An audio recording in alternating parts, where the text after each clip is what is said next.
All right, so my name is Toelle. I'm from Cymbrogi School of Western Martial Arts from Moore, Oklahoma. What I'm going to be teaching today is what's called holistic dagger fighting. So it is based off the German style between the 14th and 16th century. We have roughly between 18 and 22 manuals, depending on how you look at them. They're just variations of each other that I'm pulling resources from. Because the idea is we have no living masters. It's the idea that one single master is never going to write every single thing he knows down in one book. You know, people like Meyer tried, but even in theirs they have to cut things, right? So the idea is we're going to look at all the masters together as a holistic unit. That way, it fills in the gaps where maybe Pascal has this, maybe Mayer has this, maybe Meyer has this, maybe Hallhofer has this, so on and so forth. That way, instead of going, well, I know Meyer, but Meyer doesn't have that lock in it, so I'm never going to use Meyer. Instead, I'm trying to make you the best German dagger fighters that HEMA has. Does that make sense? Okay, so the first thing we're going to do is we're going to work on building some attributes with some two-people drills. So, Christiana, come over here. So, Christiana, for right now, is just going to stand still, and I am going to practice the technique. We're just going to start with the basics, and we're going to work our way up from there. So, I am going to assume what's called a gathered stance. So, my feet are together. I'm going to be dagger up high and overhead. It can be over my ear, it can be up here, it doesn't matter. I'm going to step off in a forward triangle, off to the side like that, and I'm going to bring the dagger down with my elbow, and I'm going to stab her in the upper chest or upper neck. I bring it back, I stab on this side. I can go from this here to this here, okay? It can go to the neck, or it can go to the chest. So you're going to do 6 of those. 1, 2, 3, 4, 5, 6. Then I'll just stand here, and then she'll feed me. So she'll go 1, 2, 3, 4, 5, and 6. We're going to start there. So pair up and get to rolling with that. Okay, play. Yeah. Alright, now when you go on this side, bring it all the way to your ear on this side. Cross like that. And then your back ammunition. Yes. Good.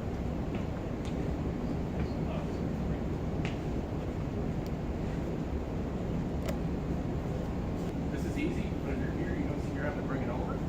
Bring it up high enough that whenever you step, so it's wrong. Does that make sense? That's why sometimes you'll see it like that.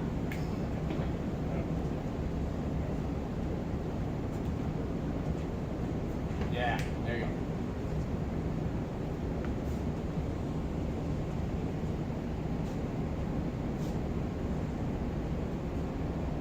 Now, right now, you're feeling something on that. The next part's what you're doing that. But you're doing good. Yeah, it's off balance. Yeah. So like shoulder width. Good. That hand on the other chin. Right. I'm covering them. You can, no, not chicken fighting.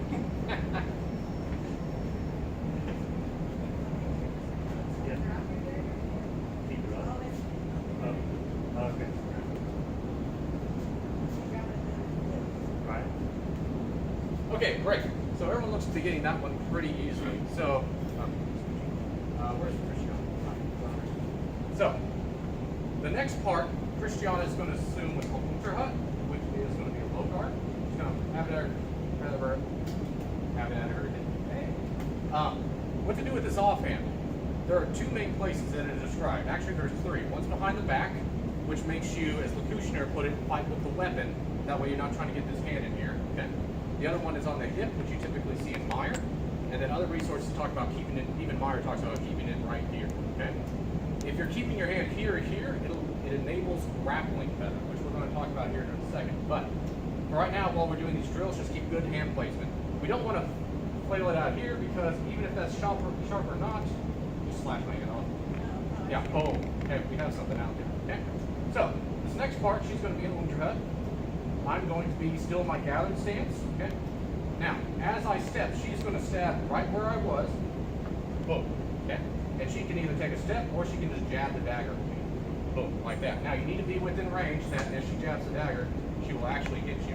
Don't be one of these where it's like, never is going to get close. Because the idea is I'm stepping off the line because if she charges in, she's going to go past me and I'm going to hit. If I'm here, boom. Does that make sense? Now, for some of you, you're taking nice little steps. Now I want you to take bigger, longer steps. This is a little lunge right here. So I'm going to hit you. Because afterwards we would turn. Okay? If I'm here, okay, boom, I would turn out this way, and I would be in hanging right here in the middle. Okay? So, 6 and switch. Okay, each time they step, wait for them to step. What I typically do is switch. There you go. Turn it. You're going to stab at me. Okay, I wait for her to move, I close my eyes and I just stab it straight ahead. Okay? That way I don't try to kind of react. As soon as she comes, go ahead and stab. I just step in with the block. Versus bringing it over here. Yeah, it's not right here. I've already stepped off. I'm just going to turn the angle out. That's it. Walk in. Yeah, they're going to walk right into it. Try that. Do one more. Yeah. Bringing it up this way. Yeah. Straight line. So straight. Good. I'm still in you. You're going to go with my friend Daniel. He's it. So I'm here. Stab. Okay. As long as I see my soul straight up.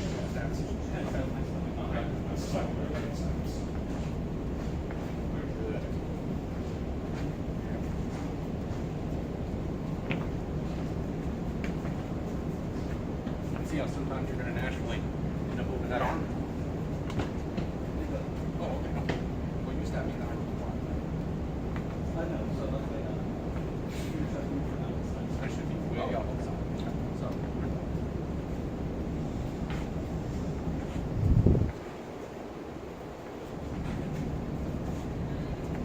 Good. Keep her that way. Yeah. That's it. Good.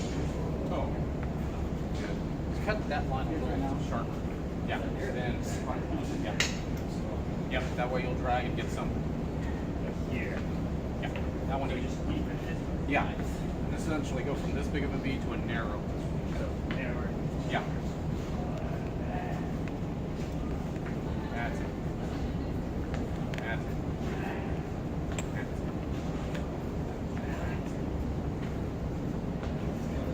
Good, and break.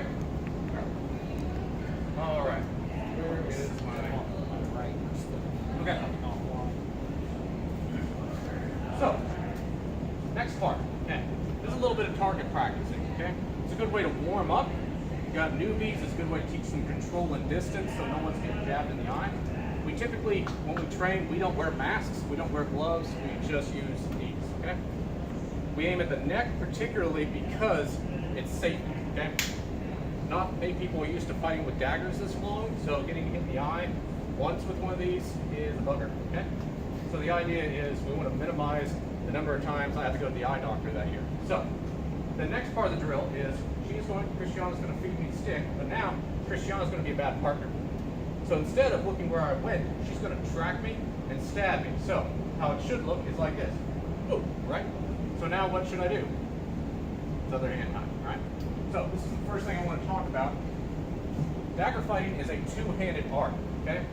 It's sort of like sword and buckler, Cymbrogi Dagger, wrestling. Have you ever seen someone wrestle with one hand? They don't do it very well, right? The idea is we have this other hand help us either defend, sacrifice, or control the other person's weapon, okay? So, as I'm here, hands here or here, doesn't matter. As I step out, I'm going to do what's called absetzen. I'm going to set the weapon aside, okay? Imagine we're playing rapier and she stabs in the middle, right? I'm just going to turn out. I can use my hand or my forearm. I can use it on her blade. I can use it on her wrist, okay? All I'm doing is just like I'm swatting something off a table, okay? So as I go here, boom. As I go here, boom, okay? I can pass it that way, I can pass it outside. So if I go on this side again, I can actually pass it out that way. I don't tend to like to because sometimes it'll nick you. I typically pass it inward because I'm already off that line. Does that make sense? Then back in, or back in. Does that make sense? Anyone need to see it again? Okay, one more time. So I go here, boom, okay? So it's just carried off the side. Once I dig 6 inches into her heart, she should die. Unless it's Christiana. Okay. Boom. Make sense? So this is a long range game. Okay? Here, here, or here, here. Okay, with your partner now, play. Okay, so I'm right here. Okay. Yes. Good. As soon as I see you move, just fire right at the center of your chest. Sometimes even aim where you're going. Right? There you go. There you go. Always make sure it gets outside of your torso. Oh, yeah, okay. Got that? Good. Good. Okay, so the main point of these is, let's see, let me use you again. Okay. First off, why we have this hand here, as you can tell, whenever I step off to the side, all it has to do is just do that. Boom, okay? Just like rapier fighting, you just have to get that line off your torso. It doesn't matter if it's by a centimeter or by a foot, right? But efficiency would say, boom, just as little as possible, okay? The other thing is, the reason the dagger is up high is because that way we don't have to do any lunging motion with it. All the dagger does is descend down, okay? And when it descends, we twist like it's a right cross, right? Or a right hook, actually. Boom. We twist the foot, drop the lat, bang, down onto them. Have any of y'all done like a wrestling hack where you just hack their neck to bring them down? You will today, if you haven't. Oh, good. Daniel has. So, the idea is, in this drill, from being right here, this is artificial. This could have been me moving up to attack, and this is just an easy way to do footwork. You can do it like this or this if you like. But the idea is, when we're sparring people, a lot of times, I have to take the idea that this person may not know how to knife fight, okay? Who here's been in a tournament and the person doesn't know how to knife fight and they're just jamming you, all right? Like a sewing machine. So the idea is as soon as she sees me attack, she's like a trap, ready to spring, right? So I'm gonna provoke her, take the weapon, and then hit her. Does that make sense? My stepping is provoking her. She's like, oh, if he's in range, kill him. Boom, and then I get her. Does that make sense? Okay.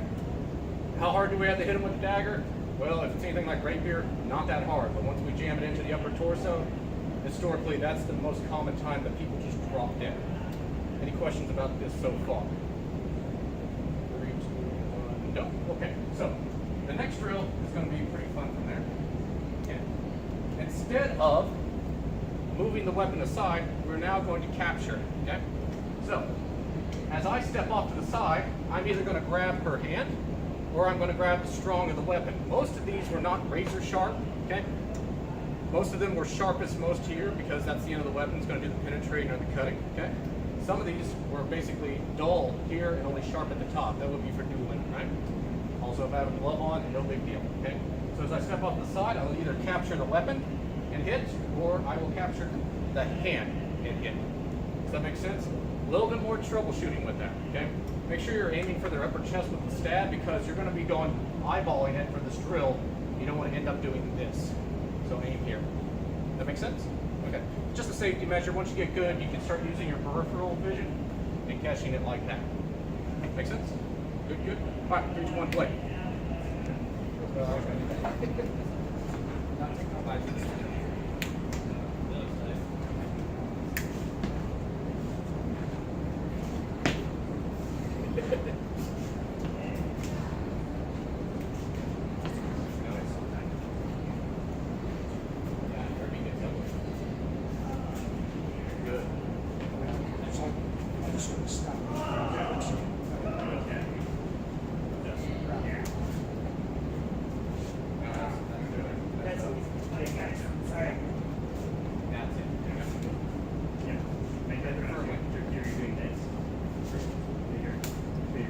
Good. Yeah. Nice. That's proper grip. Yeah. It happens. Just keep trying.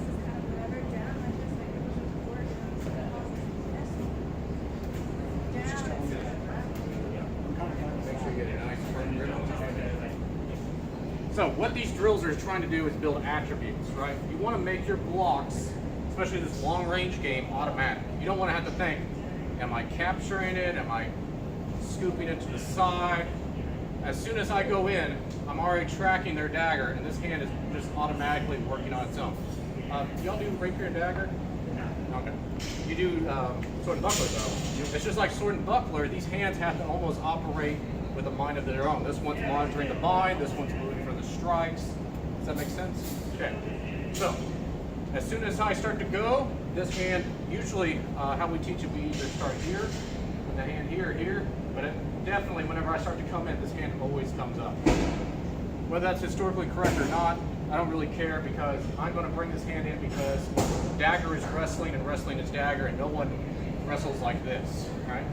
Not for very long. Okay. The next part is, do y'all do Meyer? He talks about the provoker, the hitter, the taker. Okay. So the idea with this one is, yeah. So on this one, I know she is going to attack my stomach because every time I provoke her, she attacks, right? So from right here, as I go to provoke the attack, I am just going to use hanging, and I'm going to versetzen on her blade like that. Okay? So it's going to look like a windshield wiper. Okay? As I go on this side, it's going to come around, and it's just going to block off to the side like that. Okay? Now, you're going to go, shouldn't this other hand? Yes, but right now I just want to build this one attribute. Okay? So right here I go in. So she's waiting for me. I'm going to start to attack. I bring it down to versetzen. I start to attack. I bring it down to versetzen. Does that make sense? Start it, bang. Start it, bang. It's going to make almost a figure 8 in front of you as you do this. Does that make sense? Okay, partner up. All the jabbing is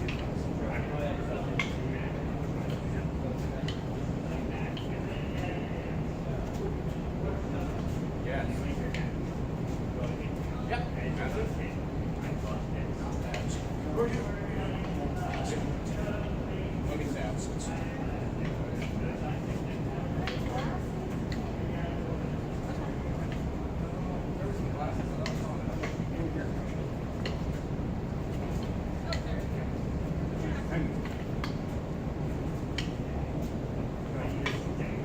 Good, yeah, using the blade.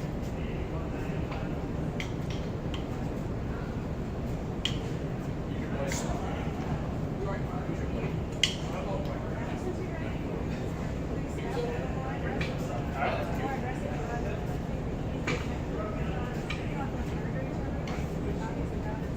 Alright, that's cute.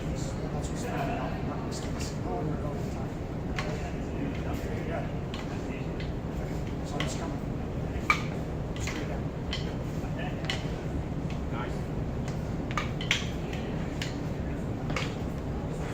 Good, good, good. So, the next part is easy. We're going to use Mars precepts. One hand always follows the other. Okay? So I'm going to have Anka come over here for this one. Okay. And okay. So, from here, okay, as I go, I provoke, I capture here. Now, this hand, depending on where it is going to shoot in and seize his wrist. Okay? Everyone see that? Now, I'm not laying my hand here. I'm not gripping it like it's Wing Chun. I'm seizing this because I don't want him to pull this thing back and go sewing machine on me. Not slash, stab, stab. Yeah, there you go. Good. Okay, so as I go, I provoke, I block, and I seize here. Everyone see that? As I go on the other side, I break to the side, I seize here. Okay? No matter what I do, one hand is going to chase the other. Go ahead. Like that. There you go. And then you'll start to notice that the dagger will automatically start to come back up into like an overhug position. Okay, so block, check the weapon, and have this in a guard. As you go low, you'll notice it'll be here. Be here. Okay? 3, 2, 1, play. Okay, break. So we're just going to add the last little caveat on top of this one. You come over here. Okay, so as I go to provoke him, boom, he sticks. I go here, and then what's next? We just add the strike, okay? So if I end up here, what guard am I technically in? Untera, right? Bang, right? I go here, I provoke, I'm technically an ober. I go right here, okay? I provoke this side, I'm an ober, bang. Does that make sense? Now, what happens if I go here, my blade's right here? Pommel strike, okay? Then strike, okay? Every time I teach people how to do the uppercut with the pommel, since it in and of itself is not deadly, they always have to uppercut, then come back down, okay? And we always build in the lethal strike. So if I'm here, and I go here, pop, right down, okay? Does that make sense? You ready to do it? Yeah, okay, so he provokes, goes, he grabs, and then right there, straight line, right into the upper torso. Good. He steps off to the other side, boom, bang, and then boom, bang. Chipping someone's teeth with a pommel will definitely lift their head up and give you a moment to get them. Does that make sense? Okay, at it. Block, grip them, strike. Okay, go.